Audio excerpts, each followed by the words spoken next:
Welcome to Kannan info Tamil.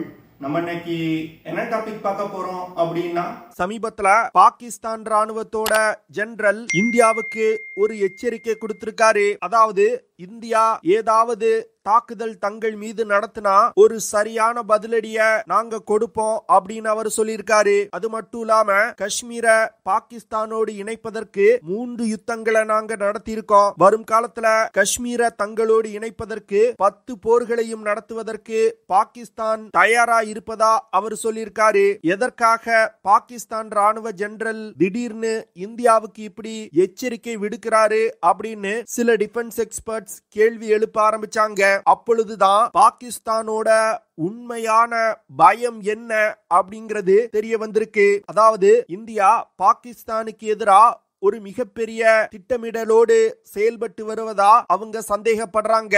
இதன் காரணமாக தான் பாகிஸ்தான் ராணுவ ஜெனரல் இந்தியாவுக்கு மிரட்டல் விடுக்கிறாரு அப்படின்னு சில டிஃபென்ஸ் எக்ஸ்பர்ட் சொல்றாங்க. எதற்காக பாகிஸ்தான் இந்தியாவை கண்டு இப்படி அஞ்சு நடுங்கிறாங்க, இந்தியா பாகிஸ்தானுக்கு எதிரா என்ன மாதிரியான திட்டங்களை செயல்படுத்தி வந்துகிட்டு இருக்காங்க அப்படிங்கிறது குறித்து நம்ம டீடைலா இந்த வீடியோல பார்க்கலாம். சமீபத்துல இந்திய பாராளுமன்றத்துல டிஃபென்ஸ் பட்ஜெட் தாக்கல் செய்யப்பட்டது.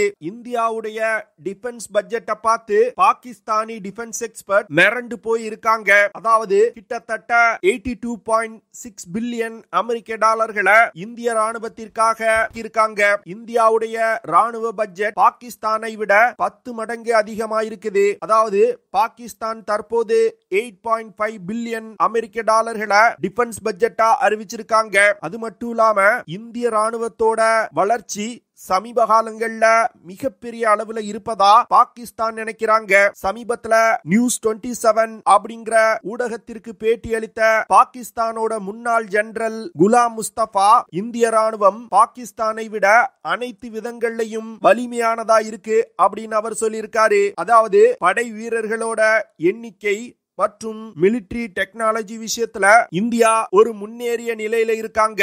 இது பாகிஸ்தானுக்கு ஒரு மிகப்பெரிய அச்சுறுத்தல் அப்படின்னு அவர் சொல்லியிருக்காரு. அது மட்டும் இல்லாம இந்தியாவுக்கு எதற்கு இவ்வளவு பெரிய கடற்படை தேவை அப்படின்னு அவர் கேள்வி எழுப்புறாரு. அதாவது இந்திய கடற்படையை பயன்படுத்தி மற்றொரு கண்டத்துல இருக்கக்கூடிய நாடுகள் மீது கூட தாக்குதல் நடத்த முடியும் அப்படின்னு அவர் சொல்றாரு. இந்தியா இவ்வளவு பெரிய கடற்படைய வச்சிருப்பதற்கு முக்கியமான காரணம் இந்திய பெருங்கடல் பகுதி முழுவதையும் தங்களோட கட்டுப்பாட்டுல வச்சிருக்கணும்னு நினைக்கிறாங்க அப்படின்னு அவர் சொல்லியிருக்காரு. இந்தியா கடற்படை போன்று தரைப்படை மற்றும் விமானப்படையோட வலிமையையும் தொடர்ந்து அதிகரிச்சு வந்துகிட்டு இருக்காங்க. இதன் மூலமா முப்படைகளோட வலிமையில பாகிஸ்தான ஓவர் பவர் செய்ய இந்தியா முயல்வதா அவர் சொல்லியிருக்காரு. பாகிஸ்தானி டிஃபென்ஸ் எக்ஸ்பர்ட்ஸ் பாகிஸ்தான் தொலைக்காட்சியில் நடக்கக்கூடிய விவாதங்கள்ல இந்தியா அகண்ட பாரதத்தை உருவாக்க முயல்வதா குற்றம் சுமத்துறாங்க. அதாவது தற்போது இருக்கக்கூடிய பாகிஸ்தான், ஆப்கானிஸ்தான், பங்களாதேஷ், நேபாள் போன்ற அனைத்து நாடுகளையும் தன்னோட கட்டுப்பாட்டுல கொண்டு வந்து முந்தைய காலத்துல இருந்த அகண்ட பாரதத்தை உருவாக்க இந்தியா முயல்வதா அவங்க தொடர்ந்து குற்றம் சுமத்தி வந்துகிட்டு இருக்காங்க. இந்திய கடற்படையோட நேவல் சுப்பீரியாரிட்டிய பாகிஸ்தான் டிஃபென்ஸ் எக்ஸ்பர்ட்ஸ்னால தாங்கி கொள்ள முடியல. எதற்காக இந்தியா தொடர்ந்து தன்னுடைய கடற்படையை விரிவுபடுத்தி வந்துகிட்டு இருக்காங்க அப்படின்னு அவங்க ஆதங்கப்படுறாங்க. சமீபத்துல பினான்ஸ் மினிஸ்டர் நிர்மலா சீதாராமன் அவர்கள் தாக்கல் செய்த டிஃபென்ஸ் பட்ஜெட் போன வருட பட்ஜெட்டோட 9.5% அதிகமா நிதி ஒதுக்கி இருக்காங்க. சென்ட்ரல் கவர்மெண்டோட டோட்டல் எக்ஸ்பெண்டிச்சர்ல டிஃபென்ஸ் பட்ஜெட் தான் அதிகமானதா இருக்கு. பட்ஜெட்ல கிட்டத்தட்ட 13.4% டிஃபென்ஸுக்காக தான் நிதி ஒதுக்கப்பட்டிருக்கு. இந்தியா டிஃபென்ஸுக்காக தன்னோட ஜிடிபில 1.9% செலவு செய்யறாங்க. ஆனா இதுல மாற்றம் கொண்டு வரணும் அப்படின்னு சில டிஃபென்ஸ் எக்ஸ்பர்ட் சொல்றாங்க. ஏன்னா சீனா, அமெரிக்கா போன்ற நாடுகள் தங்களோட ஜிடிபில 3% டிஃபென்ஸுக்காக செலவு செய்யறாங்க. அதனால இந்தியா இன்னும் அதிகமான நிதிய ராணுவத்திற்காக செலவிடணும் அப்படின்னு சொல்றாங்க. ஆனா அப்படி அதிகமா நிதி ஒதுக்குவதற்கு இந்தியாவுக்கு இன்னும் சில வருடங்கள் ஆகலாம். ஏன்னா இந்தியாவுடைய பொருளாதாரம் தற்போதுதான் வளர்ச்சி அடைஞ்சு வந்துகிட்டு இருக்கு. ஒரு குறிப்பிட்ட அளவு வளர்ச்சியை எட்டியவுடன் இந்தியா தன்னோட டிஃபென்ஸ் பட்ஜெட்டோட பர்சன்டேஜ மாத்துவாங்க. சமீப காலங்கள்ல பாகிஸ்தானி டிஃபென்ஸ் எக்ஸ்பர்ட்ஸ் இந்தியாவுடைய ராணுவ வளர்ச்சியை ஏற்றுக்கொள்ள ஆரம்பிக்கிறாங்க. இதற்கு முக்கியமான காரணம் இந்தியா தன்னுடைய உள்நாட்டு டிஃபென்ஸ் மேனுஃபேக்சரிங்க மிகப்பெரிய அளவுல அதிகரிச்சிருக்காங்க. இந்தியா சமீப காலங்கள்ல டிஃபென்ஸ் எக்யூப்மெண்ட் மேனுஃபேக்சரிங்க்கு அதிகமா முன்னுரிமை கொடுக்கறாங்க. இதன் காரணமாக டிஃபென்ஸ் மேனுஃபேக்சரிங் 4.6% அதிகரிச்சிருக்கு. இந்த வருடம் டிஃபென்ஸ் மேனுஃபேக்சரிங் 1.8 லட்சம் கோடி ரூபாயா இருக்குது. அதுவே போன வருடம் 1.7 லட்சம் கோடி ரூபாயா இருந்திருக்கு. தற்போது வெளியிடப்பட்ட பட்ஜெட்ல 1.2 லட்சம் கோடி ரூபாய லேண்ட் சிஸ்டத்திற்காக ஒதுக்கி இருக்காங்க.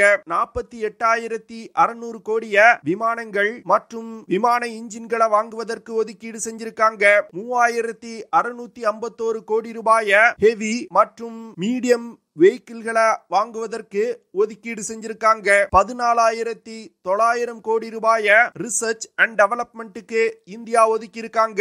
இந்த விஷயம் தான் பாகிஸ்தான்ல மிகப்பெரிய அதிர்வலைகளை ஏற்படுத்தியிருக்கு. இப்படி இந்தியா தொடர்ந்து தன்னோட டிஃபென்ஸ் பட்ஜெட்டை அதிகரிச்சு வந்துகிட்டு இருக்க விஷயம் தான் பாகிஸ்தான்ல மிகப்பெரிய அதிர்வலைகளை ஏற்படுத்தியிருக்கு. அதாவது பாகிஸ்தானோட பொருளாதாரம் ரொம்ப மோசமான நிலையில இருக்குது. IMF இருந்து பெயிலவுட் வாங்குவதற்கு பாகிஸ்தான் முயற்சி செய்து வந்துகிட்டு இருக்காங்க. இந்த வருடத்தோட டிஃபென்ஸ் பட்ஜெட்ல பாகிஸ்தான் 15% அதிகரிச்சிருக்காங்க.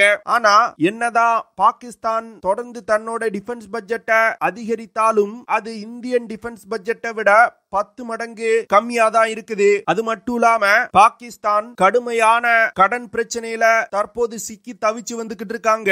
கிட்டத்தட்ட 125 பில்லியன் அமெரிக்க டாலர் பாகிஸ்தானுக்கு கடன் இருக்குது. இது பாகிஸ்தானோட ஜிடிபில 42%. இந்த சூழ்நிலையில IMF இருந்து பாகிஸ்தான் கூடுதலா 6 பில்லியன் டாலர்களை கடனா கேட்டிருக்காங்க. இப்படி பாகிஸ்தானோட பொருளாதாரம் மோசமான நிலையில இருக்கும் பொழுது இந்தியாவோட பொருளாதாரம் தொடர்ந்து அதிகரிச்சுக்கிட்டே வந்துகிட்டு இருக்கு. இந்த சூழ்நிலையில இந்தியா பாகிஸ்தான் மீது ஒரு யுத்தத்தை தொடங்கினாங்கன்னா பாகிஸ்தானிடம் இந்தியாவுடனான யுத்தத்தை நடத்துவதற்கு காசு இருக்காது. இப்போ டிஃபென்ஸ் பட்ஜெட் பொருளாதாரம் போன்ற விஷயங்களை தள்ளி வச்சுட்டு உண்மையிலே இந்திய ராணுவம் எப்படி வளர்ச்சி அடைஞ்சிருக்காங்க அப்படிங்கறத பார்க்கலாம். பல சர்வதேச அமைப்புகள் வெளியிட்ட கருத்து கணிப்புல இந்திய ராணுவம் மிகப்பெரிய அளவுல வளர்ச்சி அடைஞ்சிருப்பதா சொல்றாங்க. குறிப்பா குளோபல் ஃபயர் பவர் அப்படிங்கிற நிறுவனம் 2025 வருடத்தோட வலிமையான ராணுவங்களோட பட்டியலை வெளியிட்டிருக்காங்க. அந்த குளோபல் ஃபயர் பவர் இண்டெக்ஸ்ல இந்திய ராணுவம் 4ஆம் இடத்துல இருக்காங்க. அதுவே பாகிஸ்தானை எடுத்துக்கிட்டீங்கன்னா 12வது இடத்துல இருக்காங்க. அந்த குளோபல் ஃபயர் பவர் ரேங்கிங்ல இந்திய கடற்படை உலகின் 6வது வலிமையான கடற்படையா இருக்காங்க. பாகிஸ்தானை எடுத்துக்கிட்டீங்கன்னா உலகத்துல 27வது வலிமையான கடற்படையை கொண்ட நாடா இருக்காங்க. தற்போது இந்திய கடற்படையில 294 போர்க்கப்பல்கள் இருக்குது. அதுவே பாகிஸ்தான் கடற்படையை எடுத்துக்கிட்டீங்கன்னா 114 போர்க்கப்பல்கள் இருக்குது. பாகிஸ்தான் டிஃபென்ஸ் எக்ஸ்பர்ட் என்ன சொல்றாங்கன்னா இவ்வளவு பெரிய கடற்படையா இந்தியா வச்சிருக்கிறதுனால இந்திய பெருங்கடல் பகுதி முழுவதையும் தங்களோட கட்டுப்பாட்டுல வச்சிருக்காங்க. ஏன் இந்தோனேஷியால இருந்து மலேசியா வரைக்கும் இந்திய கடற்படையோட ஆளுமை இருக்குது அப்படின்னு அவங்க சொல்றாங்க. அதுவே விமானப்படையை எடுத்துக்கிட்டீங்கன்னா பாகிஸ்தான் விமானப்படை உலகின் 7வது வலிமையான விமானப்படையா இருக்குது. அதுவே இந்தியாவை எடுத்துக்கிட்டீங்கன்னா உலகின் 4வது வலிமையான விமானப்படையை வச்சிருக்காங்க.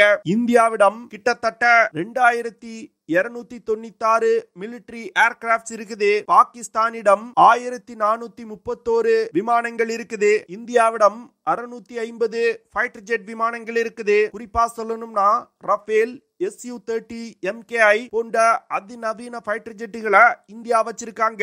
பாகிஸ்தானை எடுத்துக்கிட்டீங்கன்னா 387 ஃபைட்டர் ஜெட்டுகளை வச்சிருக்காங்க. பாகிஸ்தான் விமானப்படை இந்திய விமானப்படையை விட மிகவும் குறைவான ஃபைட்டர் ஜெட்டுகளையே வச்சிருக்காங்க.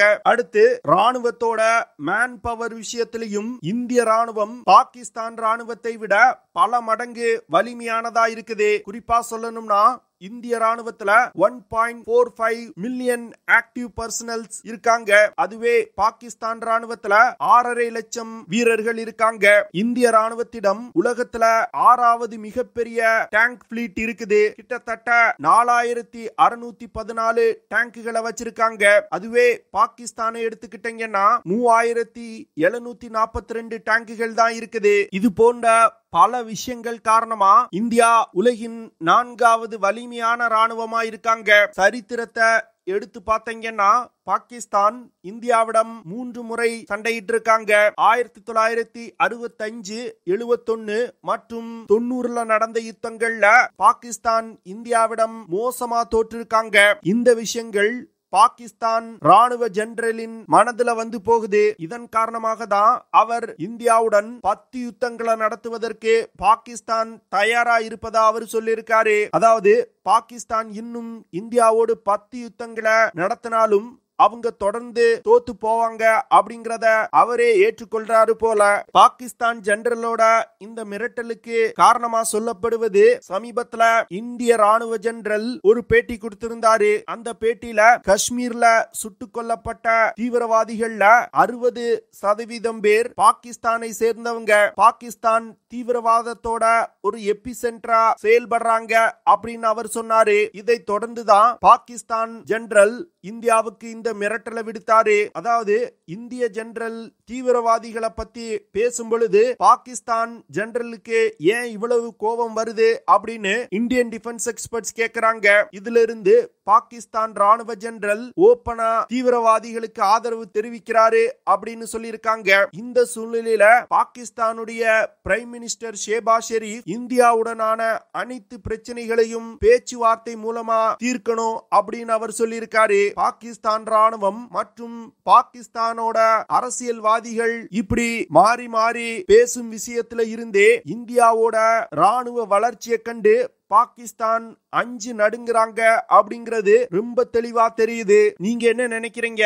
இந்திய ராணுவம் உண்மையிலே பாகிஸ்தான் ராணுவத்தை விட ஒரு வலிமையான ராணுவமா, இல்ல பாகிஸ்தான் ராணுவத்தை விட வலிமை குறைந்த ராணுவமா அப்படிங்கறத கமெண்ட் பண்ணுங்க. ஓகே ஃப்ரெண்ட்ஸ், நம்ம வீடியோவோட நிறைவு பகுதிக்கு வந்துட்டோம். இதெல்லாம் தான் நான் உங்ககிட்ட ஷேர் பண்ணணும் அப்படின்னு நினைச்ச விஷயங்கள்.